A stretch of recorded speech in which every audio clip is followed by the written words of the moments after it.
Regressamos para a Comissão Executiva, um programa feito em colaboração com a Ordem dos Economistas para falar de 2013 e, nesta segunda parte, para falar da vertente internacional. E quando olhamos para o principal mercado financeiro do mundo, percebemos que os cortes têm sido muito elevados. Ainda esta semana, o Citigroup anunciou o despedimento de 11 mil colaboradores. A decisão foi anunciada em comunicado pelo recém-nomeado CEO, que pretende poupar por ano $1.000 milhões.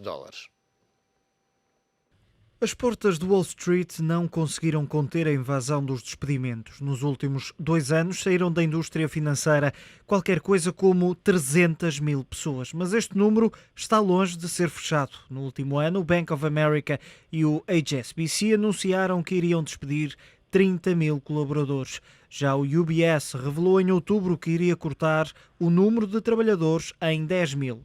E porquê? As instituições são grandes demais para o negócio que têm gerado, que é insuficiente para suportar os custos, principalmente desde a crise do subprime.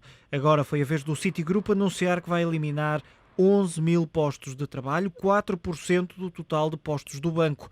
No total, a instituição, liderada por Michael Corbat, desde outubro passado, pretende poupar $1.100 milhões por ano. No entanto, os custos com esta operação vão ascender, antes de impostos, aos $1.000 milhões no último trimestre de 2012.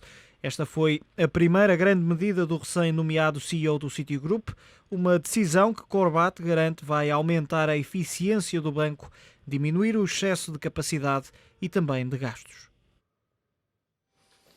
Cortes nos mercados, mas na economia real as notícias também não são animadoras. Na maior economia do mundo há receios que não haja acordo orçamental, pelo menos até à data prevista. Várias cotadas do Standard & Poor's 500, um dos principais índices do Wall Street, estão a antecipar a distribuição de dividendos. A Standard & Poor's aponta para um valor que deve rondar os 278 mil milhões de dólares distribuídos pelos acionistas antes do final do ano. Outubro marcou a mudança, com mais de 400 cotadas do S&P 500 a pagarem dividendos pela primeira vez desde 1999. Atualmente, os impostos pagos pelos ganhos com capital são de 15%, mas se não houver acordo na linha do Fiscal Cliff, estes impostos sobem para 20%, enquanto os dividendos disparam para quase 40%.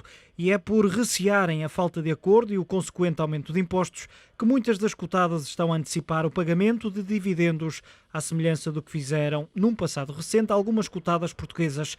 A Whole Foods já o fez, assim como a Costco e a Walmart, mas a Standard & Poor's acredita que perto de metade das empresas que constituem o S&P 500 deve adotar esta estratégia. A isto podem juntar-se dividendos especiais de fim de ano.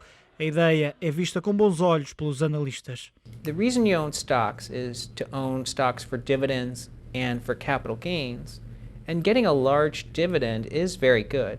In fact, most people will reinvest that special dividend, which means it actually ends up helping the stock over the long run, because obviously if you're getting paid $100 in dividends and it's being reinvested, it's going to push up the stock price. There is that increase in return or the price appreciation comes when the companies do that.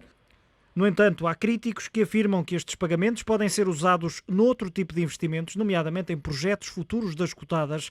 Ainda assim, a Standard & Poor's aponta um valor em torno dos 278 mil milhões de dólares que serão distribuídos pelos acionistas antes de 2013. Vamos olhar à lupa a maior economia do mundo. Professor Taoufik Rekibi, um fiscal cliff que vai aumentar impostos, vai cortar fortemente aquilo que são as despesas do Estado norte-americano e, obviamente, uma economia norte-americana que está também a fazer o caminho de maior competitividade num mundo bem mais agressivo do ponto de vista de comércio internacional. A situação nos Estados Unidos também não é isenta de problemas, porque os Estados Unidos também estão confrontados com um déficit monumental, sem falar do problema que caracteriza o próprio relacionamento entre a Casa Branca e o próprio Senado. E também nós não podemos desassociar Estados Unidos em relação àquilo que se passa no mundo. Os Estados Unidos estão sempre chamados a ter um papel ativo em várias circunstâncias à escala global, e o desafio para o 2013, enquanto sei, é monumental. E isto pode mudar tudo o que está a ser discutido neste momento em termos de perspectivas para a economia norte-americana.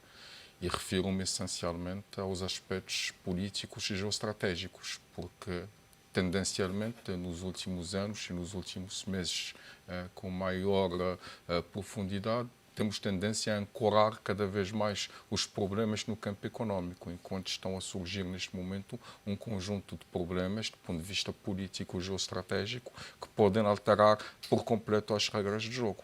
E há focos de tensão que neste momento são gravíssimos e onde os Estados Unidos estão chamados de uma forma constante a definir o seu posicionamento e eventualmente traçar a forma com a qual vão operacionalizar a sua intervenção. E quando digo os Estados Unidos, tanto os Estados Unidos como os restantes aliados dos Estados Unidos e os membros da NATO, particularmente.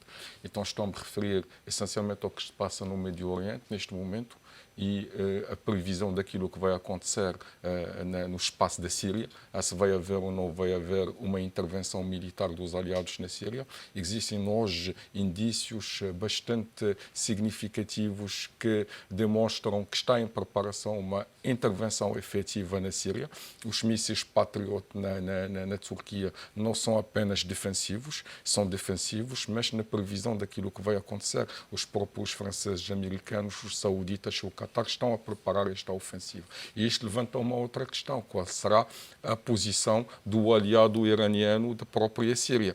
Sabendo que o Irão neste momento está a ser asfixiado do ponto de vista econômico devido ao embargo e pode ter uma reação, não diria refletida, mas para reorientar, digamos mesmo, o foco da opinião pública, que é muito importante para a viabilidade do regime, para um outro problema. E se houver uma intervenção iraniana no processo, quais serão as suas consequências? Há uma consequência segura, é o impacto sobre o preço do barril do petróleo, porque se houver um conflito armado que atinge o Estreito de Hormuz, seguramente queremos ter um problema a nível do barril de petróleo que vai mudar por completo o rumo da própria economia internacional. Também estamos a nos esquecer um conjunto de situações muito importantes e que podem influenciar quer a economia norte-americana, quer a economia europeia e, nomeadamente, a economia da Europa do Sul, o que se passa no Mediterrâneo. Hoje, o que se passa no Egito é de uma gravidade extrema. Uma gravidade extrema porque, tendencialmente, embora por outras razões, podemos estar a caminho de uma guerra civil dentro do próprio Egito, que tem várias dezenas de milhões de habitantes. O que aconteceu na Líbia acabou por ser uma tábua de salvação para o próprio modelo terrorista da Al-Qaeda na zona do Maghreb. Hoje, com o financiamento que eles conseguiram obter através do dinheiro que estava disponível na Líbia, com os armamentos que conseguiram tirar do estoque líbio, com a livre circulação por falta de controle que eles conseguem no Sahel e a ocupação da zona norte do Mali, hoje existe ali uma ameaça muito séria em relação quer à estabilidade do próprio Maghreb, quer à estabilidade do Mediterrâneo, porque aquelas zonas podemos pensar, olha, está lá o escudo marroquino, o argelino, que vão eventualmente impedir que isto filtre para aqui, mas não é verdade, porque aquele espaço pode se tornar eventualmente como um espaço de treino para o terrorismo internacional, com impactos em relação ao próprio a própria bacia do Mediterrâneo e ao próprio sul da Europa. Enfim, há e o mito, por exemplo, a questão do triângulo Japão-China Coreia e os conflitos que ali, em relação a ilhas, seus rochedos e interesses econômicos, e ultimamente até deixamos de ouvir falar com a frequência a qual estávamos habituados do problema de Taiwan. Portanto, existem um conjunto de situações muito explosivas que podem, a qualquer momento, durante o ano 2013, rebentar e mudar completamente a economia. E quando a economia está mal, normalmente potencia estas situações e potencia intervenções militares, potencia guerras, potencia um conjunto de decisões que podem alterar o mundo. Jorge Farinha, como é que foquemos primeiro nos Estados Unidos? A economia norte-americana está num processo de ajustamento muito forte e há também uma deslocalização daquilo que é o interesse estratégico norte-americano, deixando para menor interesse o eixo Atlântico, para um eixo Pacífico, obviamente, e isso terá, obviamente, impactos na Europa, não só, no caso português, de maior ou de menor investimento, nomeadamente na presença militar, mas também daquilo que é a forma como os Estados Unidos olham para Portugal como parceiro estratégico. Perde aqui algum interesse nesta nova visão do mundo. Exatamente, os Estados Unidos têm hoje em dia e continuam a ter uma posição fulcral nos destinos económicos do mundo e Portugal está obviamente também independente. Temos essa má notícia de que a nossa base nos Açores dos Estados Unidos que irá provavelmente ser reduzida a ponto de ter um impacto económico relevante nos Açores, neste caso. É que se juntou a perda do comando da NATO também, em Carcavelos. Exatamente. Portanto, significa que nós estamos a deixar, a fim de ter a importância que tínhamos anteriormente junto de um parceiro, que é um parceiro importante. Genericamente, os Estados Unidos têm, de facto, uma situação complicada em termos de um déficit comercial enorme e um déficit orçamental também muitíssimo grande. E significa que um dos aspectos que tem mais preocupados os mercados financeiros é a questão do que tem sido discutida do precipício fiscal, ou seja, os Estados Unidos precisam tomar medidas para poder reduzir o seu déficit orçamental. Tem sido avançada a hipótese de aumentar a fiscalidade com receios de que isso depois possa provocar também uma degradação da situação económica e da procura americana que alimenta, no fundo, toda a economia mundial. A notícia desta semana é de que há um potencial de acordo que irá ser alcançado entre os democratas e os republicanos para conseguir fazer com que qualquer aumento fiscal seja mais baseado nas maiores fortunas e não tanto no rendimento do americano normal. Vai haver, no entanto, aí seguramente cortes nas despesas públicas dos Estados Unidos e tudo isso é o tal fator de incerteza que pode levar facilmente que a economia americana possa começar não direi entrar em colapso, mas a reduzir fortemente as suas taxas de crescimento, a ponto de depois poder contagiar os países que estão muito dependentes da dinâmica dessa economia, porque o déficit comercial significa que a Alemanha, o Japão e outros países estão muito dependentes do que se passa lá. Não é? Professor Taoufik Rekibi, com os Estados Unidos cada vez mais preocupados com a despesa, sendo a componente militar uma percentagem forte, com o anúncio de que em 2035 vão ser absolutamente independentes em termos energéticos, duplicando a capacidade de produção de petróleo, com um comércio internacional cada vez mais desequilibrado, os Estados Unidos podem ter a tentação de se fechar dentro de si? Ou isso hoje é impossível? Aliás, os Estados Unidos, o comércio interno nos Estados Unidos foi sempre muito mais importante que o seu comércio externo, mas dificilmente os Estados Unidos vão poder se fechar. Hoje, no modelo global, ninguém pode se fechar, porque as próprias empresas globais já não têm nacionalidade. Portanto, uma empresa global pode ser americana de acordo com a sua raiz, francesa de acordo com o seu volume de negócio e asiática de acordo com os ativos imobilizados. Portanto, eu acho que é extremamente complicado pensar, o arriscado, eu diria, pensar em criar, digamos, uma região autónoma, fechada, que sobrevive na base de um conceito termodinâmico. Eu acho que é extremamente complicado. Agora, eu queria só acrescentar uma dificuldade suplementar para a economia americana, é o arrefecimento relativo da economia chinesa. A China já registrou, ou vai registrar em 2012, uma taxa de crescimento apenas 7,5%, comparativamente a taxas de crescimento de 2 dígitos registradas em anos anteriores. Provavelmente esta taxa de crescimento vai baixar. O ministro da Economia chinês já anunciou 7,8% para 2013. Eu tenho sérias dúvidas se a China vai conseguir os 7,8%.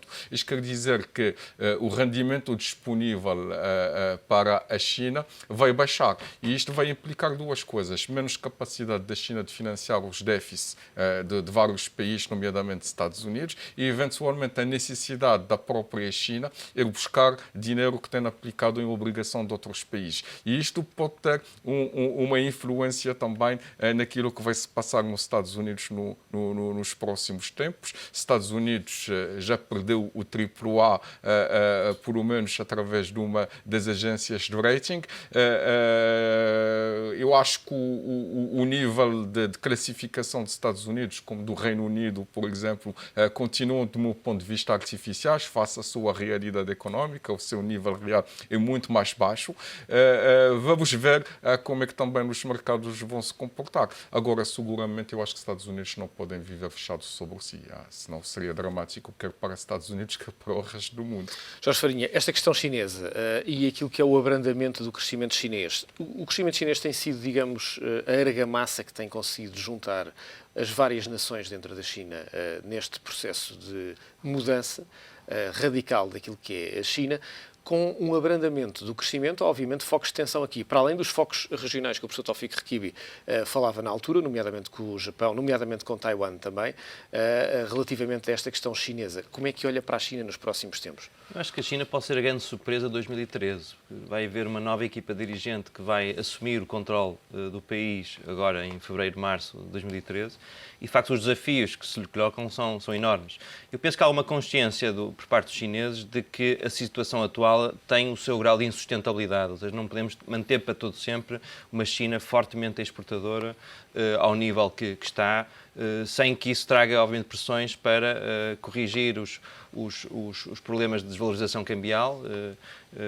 O facto do yuan ter, neste momento, o valor que tem é um dos grandes impulsionadores das exportações e isso causa depois problemas nos outros países. E existe depois também um outro desafio que é a sociedade chinesa neste momento está confrontada com enormes desequilíbrios de repartição de rendimento que estão a reduzir a capacidade da procura interna poder ir crescendo a acompanhar precisamente a redução de exportações. Portanto, eu acho que a China provavelmente vai ter como política alguma liberalização do seu setor financeiro, alguma liberalização na sua política monetária em termos de concessão de crédito, mas também em termos cambiais. E isso vai ser o grande desafio que vai ter a nova equipa dirigente. Estou convencido que a ênfase vai ser no sentido de promover o crescimento da procura interna, mas isso significa dar melhores condições de rendimento aos chineses. A procura interna poderá crescer a tal ponto que começa a trazer também importações, e aí vai ter que haver alguma liberalização também, importações vindas dos outros países, para ajudar, no fundo, a reduzir o enorme desfazamento que há entre as exportações e as importações chinesas, que tem sido o modus vivendi da China nos últimos 30 anos, mas, de facto, não vai seguramente ser possível manter esse modelo nos próximos anos. Portanto, eu estou convencido que fevereiro e março, ou logo a seguir à tomada de posse da nova equipa dirigente chinesa, vai haver seguramente, apesar da aura de conservadorismo que muitos desses dirigentes têm, vai haver talvez aí uma grande surpresa de medidas que vão começar a ser implementadas devagarinho, como é o costume nos chineses, nunca são coisas radicais, mas no sentido de vir claramente a apontar no sentido do mercado chinês poder afirmar-se com um dinamismo interno superior, com o aumento dos custos salariais, e isso vai implicar também que alguns países que têm feito investimentos na China vão começar a ver que se calhar não compensa estar a instalar fábricas na China e aliás tem havido já algumas saídas da China precisamente porque começa a haver grande escassez de mão de obra qualificada na China, o que tem implicado, enfim, olhar para outras paragens e de facto é um dos outros desequilíbrios que a China tem. Professor, e isto juntando procura interna com exportações, reduzindo as exportações, aumentando a procura interna, aumentando a atração de conhecimento para a China, obviamente coloca aqui um problema que é tudo isto é potenciador de aumento de democracia também, o que na sociedade chinesa poderá levar a um processo de ajustamento também nos próximos anos difícil, de um equilíbrio difícil ou de um equilíbrio instável. A tarefa, pelo menos, não é simples, mas julgo que os chineses souberam de uma forma muito inteligente gerir a sua transição. Eles sabem perfeitamente que mais dia, menos dia, a China vai ter que transitar para um modelo diferente do modelo atual, que por sua vez já é diferente do modelo anterior. E querem fazer isso de uma forma equilibrada, sem grandes transtornos, sem grandes surpresas, e julgo que estão a controlar relativamente bem a situação internamente. E falo do crescimento do mercado interno e da recuperação do próprio mercado interno, com base, evidentemente, do alargamento da classe média. Hoje a classe média já constitui, se não estou em erro, mais de 400 milhões de habitantes na China. E 400 milhões de habitantes, por sinal, é quase a população europeia. É um potencial enorme. E se os chineses conseguem, a breve trecho, duplicar esta classe média, e penso que não vai ser difícil. com as taxas de crescimento que tem vindo a registrar. No fundo, 10, 12 anos temos uma nova China que se instala no mundo.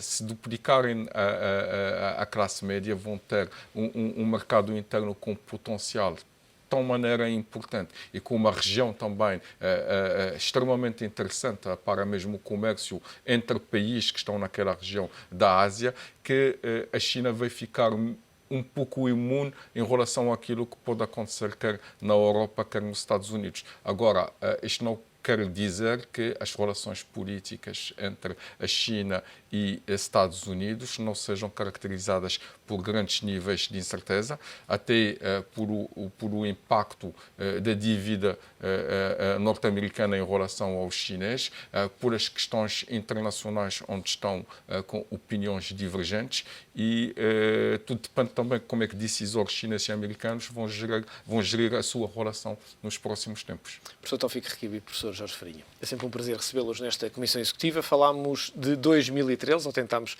antecipar aquilo que certamente será um ano de grandes desafios. É o ponto final da Comissão Executiva. Regressamos segunda-feira. Aproveite este fim de semana.